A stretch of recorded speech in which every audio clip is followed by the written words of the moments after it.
Hello. Look at me in bed, ready for this cozy reading vlog. You know what I feel right now? Cozy. I feel fall vibes. Look at this.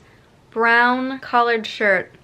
Fall, if I dare say. Hello and welcome to this fall vlog. But to really kick it off, let's just go ahead and start with a self-proclaimed witchy book, okay? Night of the Witch. Basically a romance between a witch and a witch hunter, and that is all I know.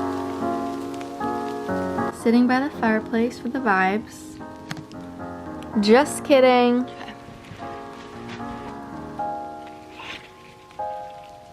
So why does this always have to come up? Is there a never remind me?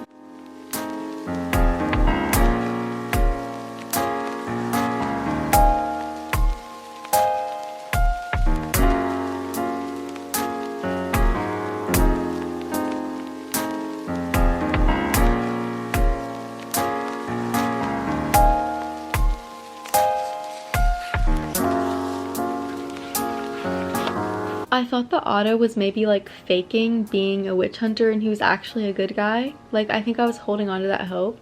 But then he just arrested his sister. But now I'm like, wait, he actually believes that this is the right thing to do, to kill the witches.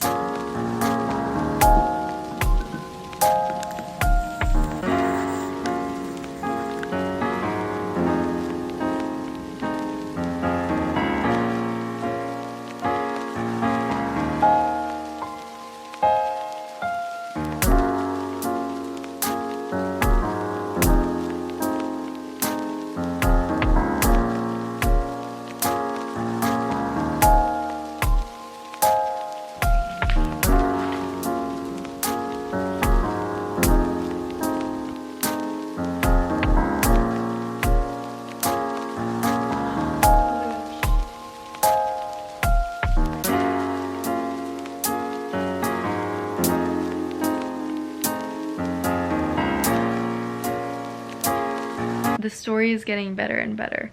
I was a little bit scared that I was going to be bored at some parts in the beginning, but I also feel like I was possibly on the verge of a reading slump. I'm so much more into it now that they're going to different places, because you know when it takes place at one setting for a little bit long and then you're like, okay, I want them to go somewhere else. But now it's I can kind of see where it's going.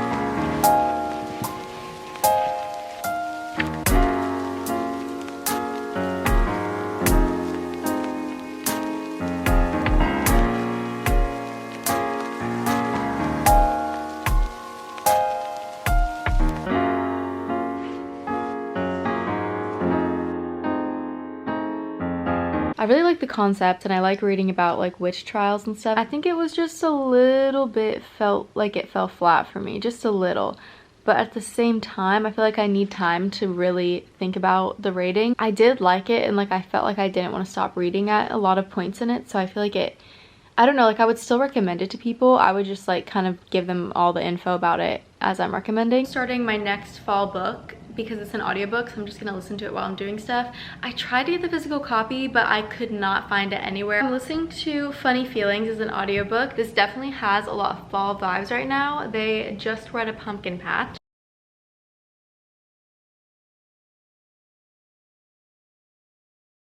I'm actually getting butterflies at this book. I feel like it's harder for me to feel that way when I'm listening to an audiobook, so that's why I also I feel like I kind of rate audiobooks a little bit differently, because I'm okay, I overall think I maybe enjoy, depending on what book it is, I enjoy audiobooks a little bit less, but I'm actually getting butterflies and the scene that just happened, I cannot. Two comedians, one's 10 years older than the other one, and he starts managing her because they had an encounter. She kind of saved his daughter's birthday for her, so he stayed and watched her comedy set.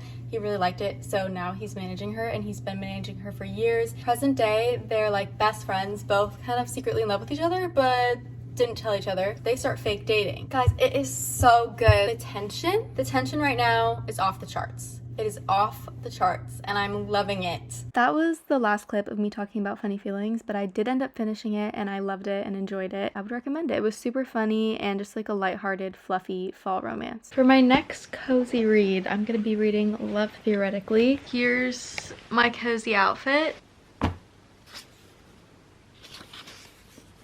I'm on chapter 5 and I'm loving it so far. It's giving enemies to lovers. So as a form of income, one of the things that the main character in this book does is she fake dates and then they pay her. The romance in this book is between her and then one of her clients' older brothers. And they're both like very into science. They're physicists. I'm remembering how much I loved The Love Hypothesis when I'm reading this, because that's like earlier when I started beginning to read romance. So whenever I think of a book that I read back then, I always kind of wonder if I liked it as much as I did, because it's like a book that was one of the first romances that I've read. But reading this one, I'm just reminded about how much I just love it, because it's like swoony, you know, like when you feel like butterflies and stuff, like it's that sort of thing. I made some iced coffee.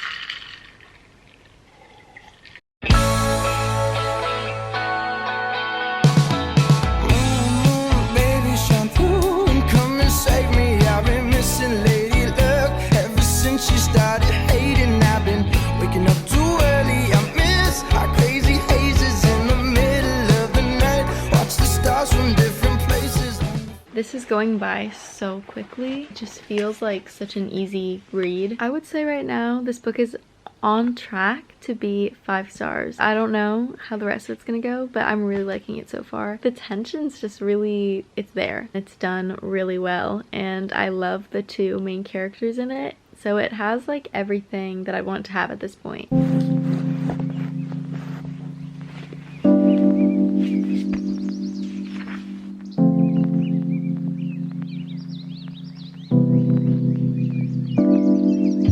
I want to read a quote for you guys. It was like a little bit ago, but I just feel like you should hear it. She's talking about Twilight because that's like her guilty pleasure movie. She asks him, so what do you know about the movies? And then he says, they have a blood-curdling CGI kid named Eliza Bell. And then she's like, Renesmee. And then he says, and something about sparkly dermatology, spider monkeys. I think I need to start using the word blood-curdling more often. Like I feel like that's what's missing from my vocabulary right now.